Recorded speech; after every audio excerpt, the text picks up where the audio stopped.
Hey, it's Jeff Salzenstein and welcome to today's video lesson. We're going to do things a little bit differently today because we usually focus on technique and footwork.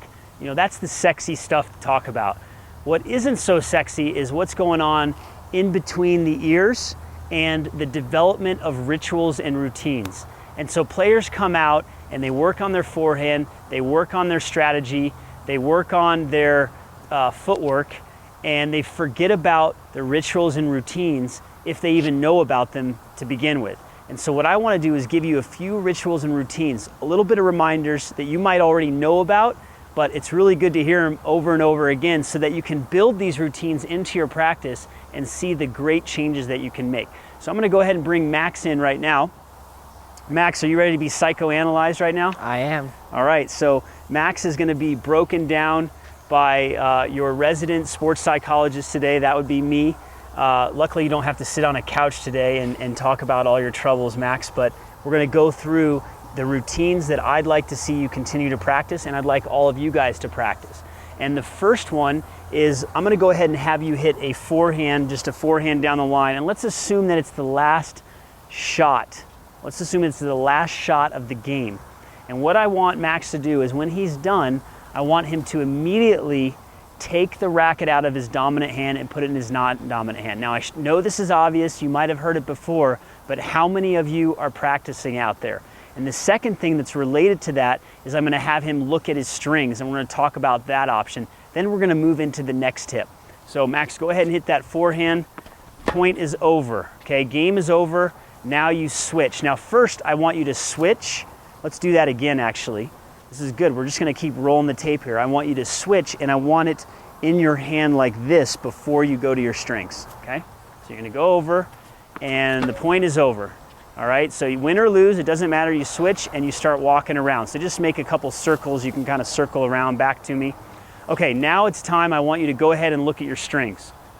So Max is looking at his strings, and some people like to hold it in their dominant arm. So go ahead and switch it, Max. So you'll notice Max is right-handed. He just switched to his dominant arm, and now he's looking at his strings. So I can't impress upon you enough how important something that simple can be. You know, a lot of players, they're gonna hit the forehand, and then the game is over, and then this is their first reaction. Gosh, I can't believe it. You know, just total frustration. Or, you know, no, it's okay to give a fist pump right after, but then immediately start getting into your ritual and go to your strings and switch to your non-dominant hand. Those are some quick tips you can do as soon as the point is over. The next thing I want you to do is, let's assume Max has done that with his racket. He's switched hands, he's gone to his strings. Now he's going to turn and go back to his towel. So I highly recommend that you have a towel at the back fence or on the side fence. Go ahead and towel off like that. Take your time, especially before the big points. Greg Rusedski was notorious for going to his towel almost on every point. He was a great serve and volleyer from Canada and then Great Britain. And then of course you've got Rafa Nadal, who's not afraid to go to the towel either. But that allows you to have an excuse to go back and take your time. Now, the next tip that I want to go through is the idea of how you walk around the court. I see a lot of players, go ahead, Max, and shadow a forehand.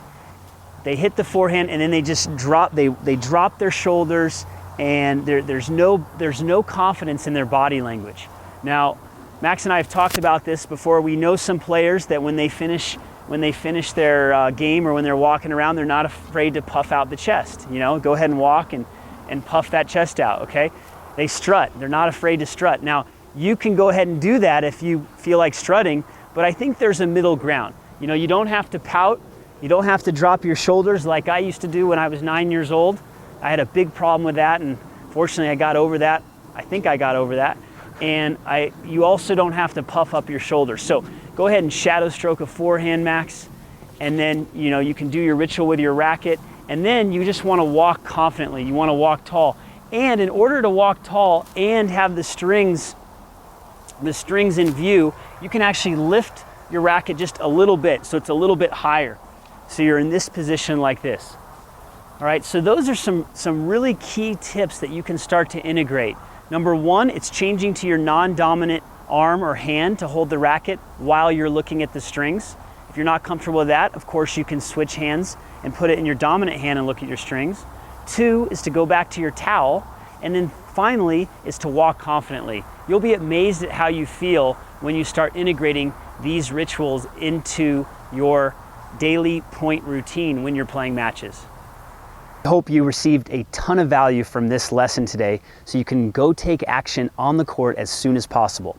If you want to see more in-depth breakdown of this lesson and many others, make sure to join us inside the Total Tennis Training Inner Circle, where you can get cutting-edge tennis tips and strategies that can fix your weaknesses and improve your strengths.